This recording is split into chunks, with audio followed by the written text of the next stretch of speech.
एनसीपीच्या कार्यक्रमात चर्चा फक्त एकनाथ शिंदेंच्या गैरहजेरीची। कार्यक्रमाला येता येत नसेल तर प्रतिनिधी पाठवू नका, अजितदादांचा एकनाथ शिंदेंना भर कार्यक्रमात टोला।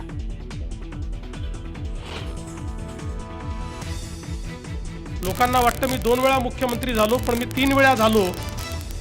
एकदा 72 तासाचा मुख्यमंत्री मी होतो। सगळ्यात कमी वेळाचा मुख्यमंत्री असा माझ्या नावे रेकॉर्ड। एनसीपीच्या कार्यक्रमात मुख्यमंत्री देवेंद्र फडणवीसांची टोलेबाजी।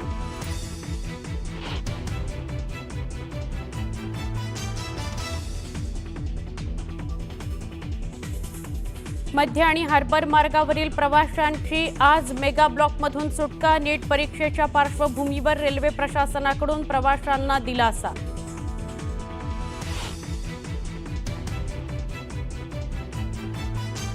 मध्य रेल्वेवरील मोटरमननी आजपासून पुकारलेलं ओव्हरटाईम बंद आंदोलन मागे। प्रशासनासोबतच्या चर्चेनंतर निघाला तोडगा, मुंबईकरांना मोठा दिलासा।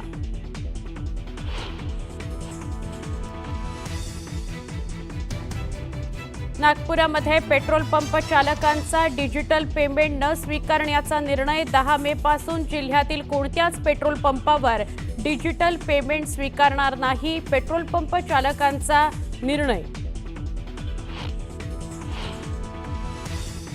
आता गोकुळच्या दूध दरातही वाढ, प्रति लिटर 2 रुपयांनी वाढ करण्यात आली। राज्यात पुढील 3 दिवस वादळी वाऱ्यासह अवकाळी पावसाचा इशारा, हवामान विभागाचा अंदाज।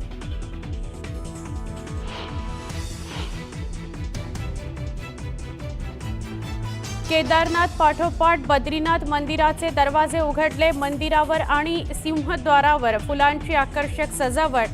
देशभरातील भाविकांनी केली दर्शनाकरता गर्दी।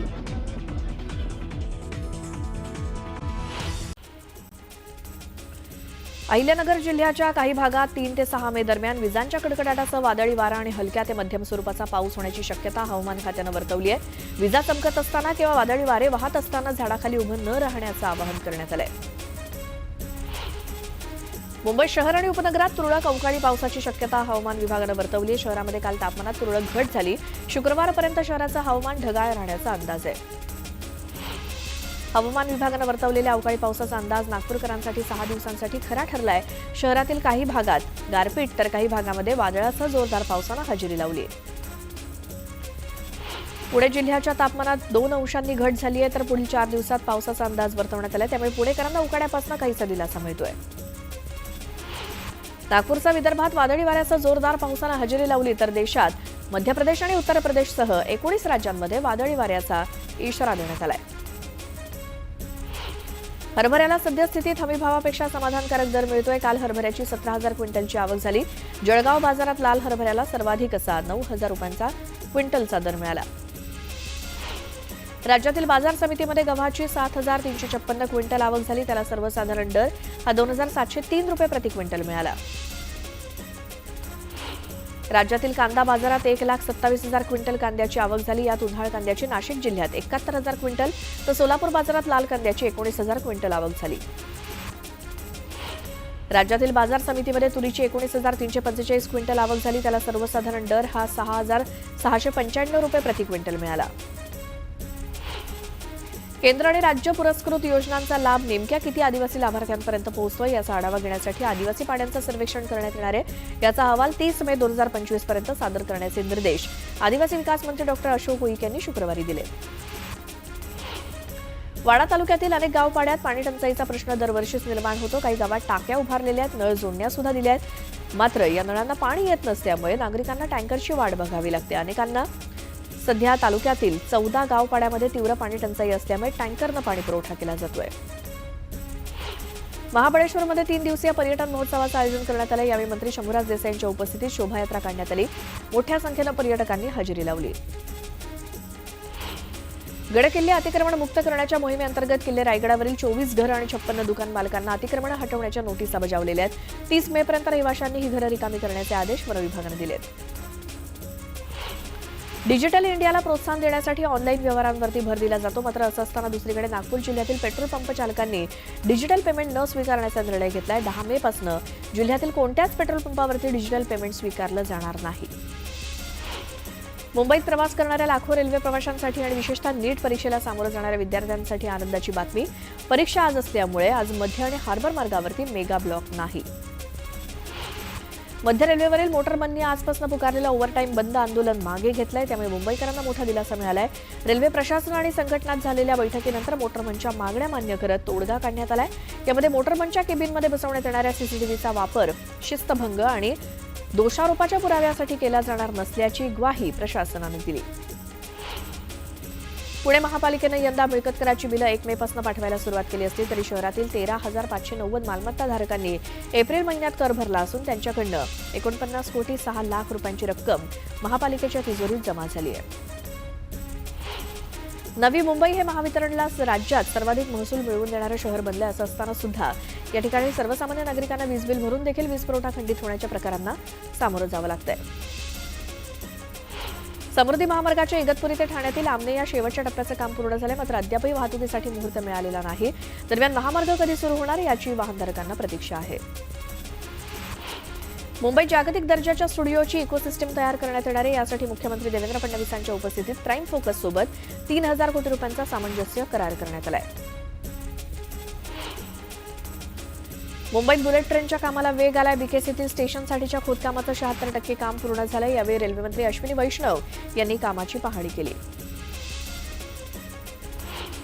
केंद्र सरकारप्रमाणे आता राज्य सरकार सुद्धा आर्थिक गुप्तचर विभाग स्थापन करणार आहे. बँक घोटाळ्यांचा तपास, आर्थिक फसवणूक रोखण्याची जबाबदारी या विभागावरती सोपवण्यात येणार आहे.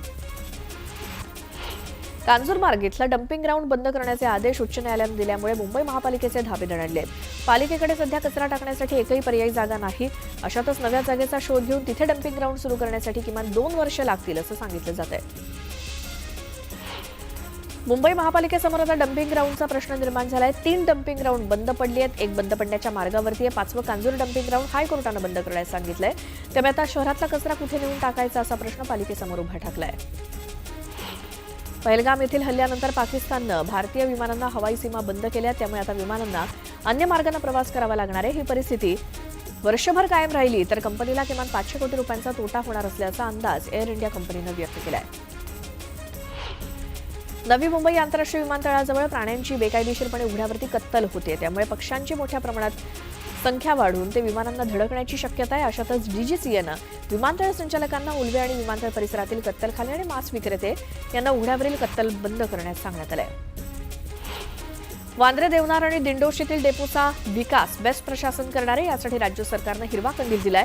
या डेपोंच्या पुनर्विकासातनं चांगला महसूल बेस्टला मिळेल असा विश्वास प्रशासनाला आहे. देशातील सर्वात मोठी वैद्यकीय प्रवेश परीक्षा अर्थात नीट यूजी आज होतीये. दुपारी 2 ते 5 दरम्यान होणाऱ्या या परीक्षेत गैरप्रकार टाळण्यासाठी परीक्षा केंद्रावरती नॅशनल टेस्टिंग एजन्सीनं विशेष उपाययोजना केल्या आहेत. यात कायदेशीर कारवाईसह संबंधिताला परीक्षेला बसण्यावरती 3 वर्षांसाठी बंदीच्या शिक्षेचा समावेश आहे. शिक्षक अभियोग्यता आणि बुद्धिमत्ता चाचणी परीक्षा देण्यासंदर्भातील तरतुदींमध्ये सुधारणा केलेली आहे. नव्या सुधारणेनुसार शिक्षक निवडीसाठीच्या शेवटच्या सत्रातील आणि शेवटच्या सत्रातील अंतिम परीक्षा देणाऱ्या विद्यार्थ्यांना सुद्धा टीईटी परीक्षा देता येणार आहे.